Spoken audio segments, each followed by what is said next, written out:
My name is Matt Tuff. I am an associate solicitor in the Major Trauma Service Department at Moore Barlow Solicitors. I specialise in personal injury claims involving brain injury as well as other serious injury cases. I have also been a trustee at the brain injury charity Headway for approximately 10 years. Today I'm going to be talking to you about brain injuries, including different types of brain injuries, typical symptoms and the importance of rehabilitation. Now each year about 1 million people visit A&E with head injury.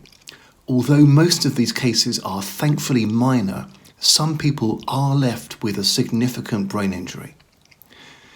There are many different types of brain injury. These can include skull fractures, they can include what's called a hematoma in the brain, which is a collection of blood or clotting in the brain.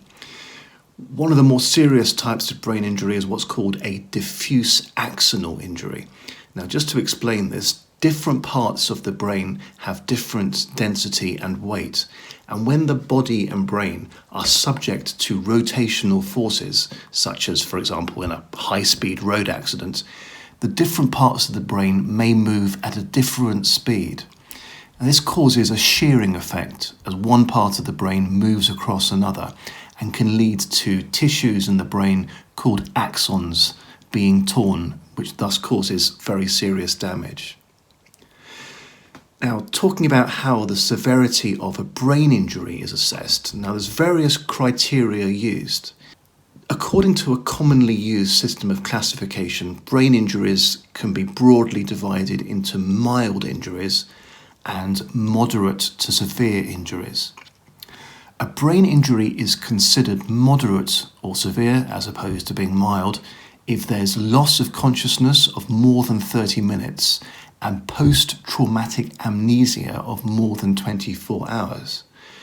Post-traumatic amnesia is a state of confusion that can occur immediately after a traumatic brain injury, when the injured person is disorientated and unable to form continuous memories, so that, for example, they may not remember what happened the day before or even a few hours or minutes ago.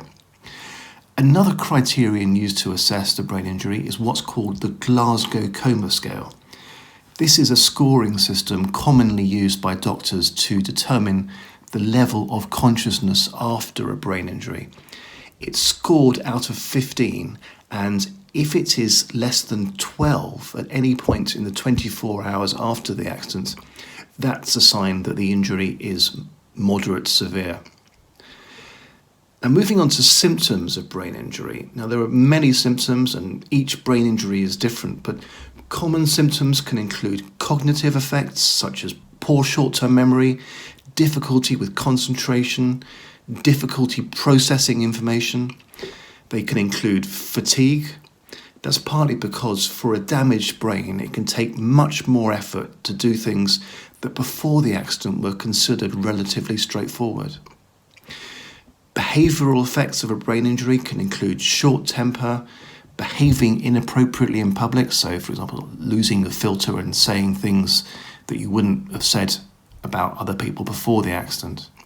There may be impulsive behaviour, there can be obsessiveness. Relatives often describe the injured person as having a changed personality. A brain injury can also give rise to physical symptoms, such as, in more severe cases, problems with mobility and balance. It can lead to slurred speech, vision problems, or sensitivity to light or noise. For any significant brain injury, early rehabilitation is vital. Although improvement can continue to occur for up to 5 years or more, many doctors advise that the best outcomes occur where treatment is provided in the first 2 years. At Moore Barlow, we do all we reasonably can to secure rehabilitation for clients at an early stage. This may include setting up a rehab package, so rehabilitation or treatment, including neuropsychology, occupational therapy, neurophysiotherapy, and sometimes a support worker. If you have any questions or want to know any more information, please don't hesitate to contact me, Matt Tuff, at the Major Trauma Service at Moore Barlow.